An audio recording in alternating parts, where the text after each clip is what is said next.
Welcome back to LearnPianoLive.com. My name is Jamin, and as you can tell from the countdown clock, the lesson is about to get started. In case you're new with this, there's a few things I'd like to show you to help you throughout the lesson.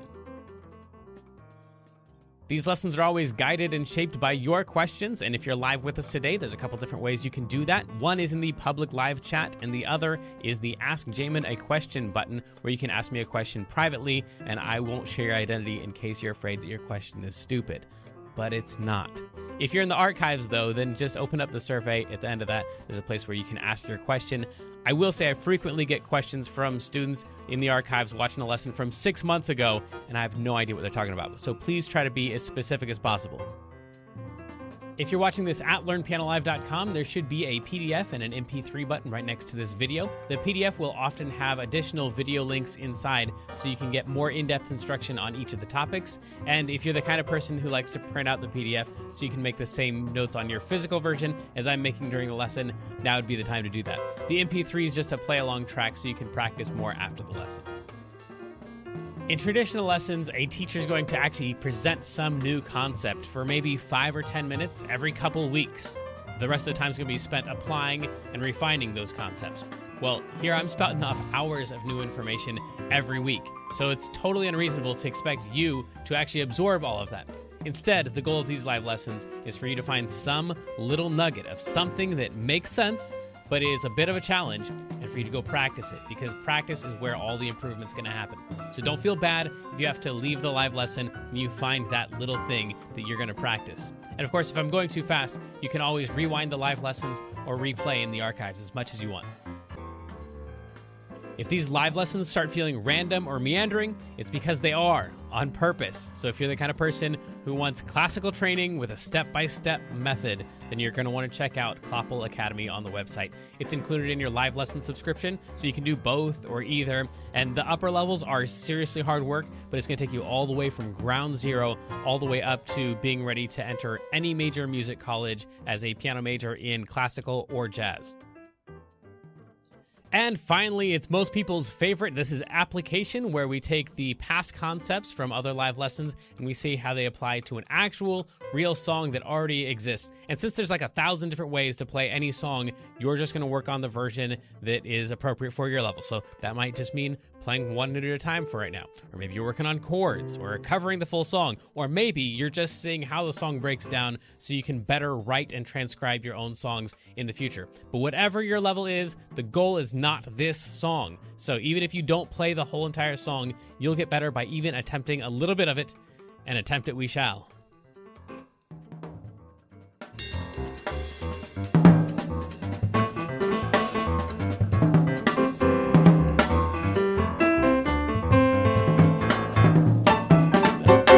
Welcome back to LearnPianoLive.com. My name is Jamin, and this is our camera and chat moderator, Jazzy James and the incomparable Kendra. How's it going? What? I'm doing great. But guess what? I got to go homecoming dress shopping with my friend Aurora yesterday. Yeah. It was so fun. What do you people do these days? Do you like do boys go with girls and stuff? Well, yeah. So I'm going with my friend Nino. Okay. We're excited. Oh, you're going with a boy?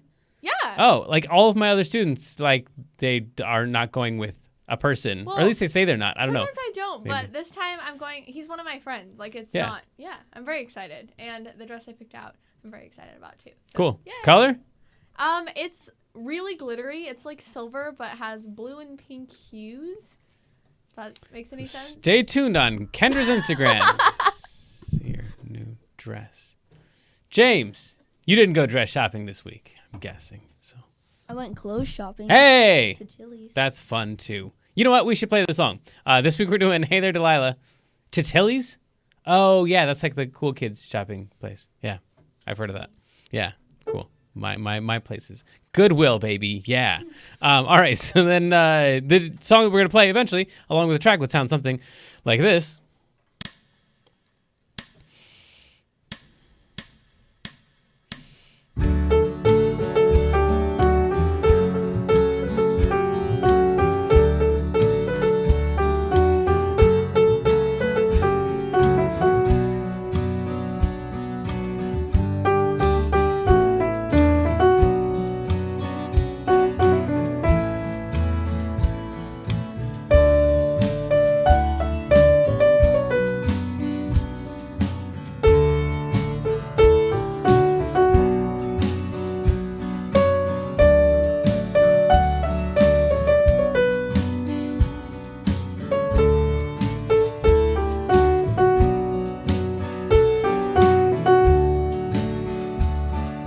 So there are a couple little passages that move pretty quickly, but it's not too terrible in general.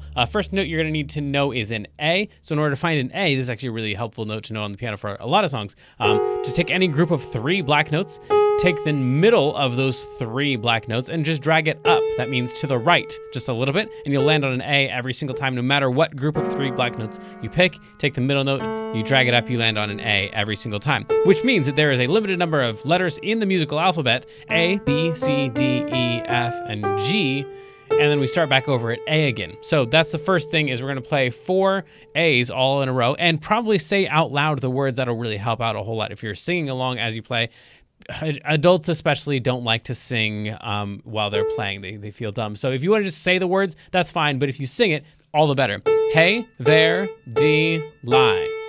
Cool. Next one is going to be a G, and a G is, of course, just the next note down. G sounds like it would be a long way away from A, but on the piano, they're basically the same note. A is right there, and G is just right next door. And then this next one has a big old hashtag next to it. This is an F sharp. So the hashtag, the sharp sign, always it precedes the note when it's written out. So this sharp means that this note that's coming up is about to be sharp. And if you look really closely inside, you can also see a little mini sharp sign right there. So then we need an F, which would be 1 to the left of G. Most people don't know their backwards alphabet, so that's reasonable to wonder where F is after you play a G, but it's just 1 note over. And we're not going to play this one because we want the hashtag, the sharp version, so that's going to be slightly higher, slightly that way. Not all the way up to a G, but just the next note over. So this one right here is a F sharp. So it's not an F, it's an F sharp. So the very first notes of this thing are going to be hey, there, Delilah, don't. Cool. We're going to pretty much follow that pattern for the rest of the song, that like going down a little bit and then walking back up and walking back down and walking back up. The very next thing you do after that is just go back up. You worry about. Now a B, of course, is going to be 1 note over from an A. So that's on the. And this is where like saying the words out loud is really going to pay off. Mostly when you have a lot of notes repeated in a row, and then it changes suddenly, that's when you need to be saying the words so you know where that thing is supposed to go. Because just counting 3 A's seems simple enough, but when you get like playing along with a track, it's a lot more difficult than that. So you want to say out loud, worry about the distance I'm right, and then we're down to our next line, and it's going to be almost the exact same thing there. If you get lonely, give this song another listen close. Now, from F sharp to E is just 1 note over. The mistake that most people make is just going 1 note over and landing right there, because it's 1 note over from there, but that's still an F. That's an F sharp and that's an F. That's the same letter. So you got to go all the way from this one down to that one. So F sharp to E gets you the word your, and then we've got eyes, which is an F sharp, and then 3 G's for listen to my, or if you want to play 4 G's in there, listen to my, and then voice is F sharp. It's my disguise. So you can see at the beginning, we kind of have this pattern that like sticks around here in that area, and then later on, it starts to going using these notes right here. And we'll talk more about that later. Listen to my voice, it's my disguise. I'm by your side. Watch out for that one. It's 1 syllable, by. But it's 2 notes, by. I'm by your side.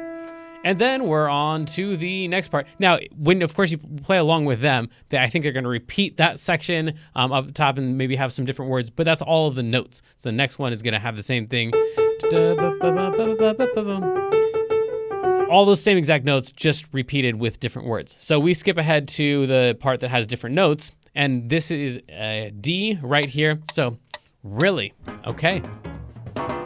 Hey Jamin, it's time for our feature of the day, which today is the preview of the day, and it's bass guitar. It's not only bass guitar, it's a lot of things. So right now, I'm getting a lot of questions about, because we were doing the OutSchool thing where we're like teaching some courses on the OutSchool platform, because honestly, I want to practice some of those before I put all those courses in the Musopedia. So don't tell OutSchool, but I'm kind of practicing on some students over there before we give the full courses over here. So if you see anything on OutSchool, if you search up my name, you'll see all the courses that are coming into the Musipedia coming soon. And of course for a cheaper price because you're already a member. So you'll get that included in your stuff. So that is bass guitar, and there's also guitar, and there's ukulele, and there's drums for sure, and then perhaps banjo, all coming soon. So I'm practicing up on those people. It's a 12-week course, but I'm feeling like I got a pretty good handle on at least 3 or 4 of those courses already. So we should be able to start recording on those and then importing them into the Musipedia. But for all of you who are wondering how long until we do guitar and bass, it's coming along, and you can. Yeah. I'm so excited. There are a lot of students. Actually, I get a lot of requests for like starting a site, learn guitar live, or you learn saxophone live. It's just like there's no way I'm building out a whole separate second site. At least not yet. Maybe once we get enough students. You should just change your site's name to Learn Music Live. Learn Music Live. Yeah, that is a great idea. If I would have thought of it 5 years ago, but unfortunately, I'm what I am now. We're going to stick with Learn Piano Live for a while, but we're going to definitely start building out courses. And if enough people are wanting that and they're people are taking those courses, we'll just continue to build that out. And if it becomes its own website, I'm good with that. But the thought of starting Learn Guitar Live as a separate entity right now terrifies me. So we're just going to pretend it's going to be a nice little course that we're importing from OutSchool. All right. Well, let's get back to the song right after this short break. So sadly, the lesson preview has come to an end, and it's time to say goodbye to everyone watching the free streams. Of course, paying subscribers at learnpianolive.com can continue watching this lesson and several hundred others like it in the archives. So come on over and check us out. And if you like what you saw, at least like and subscribe, and then tell your friends to head on over to learnpianolive.com to start enjoying this journey with us.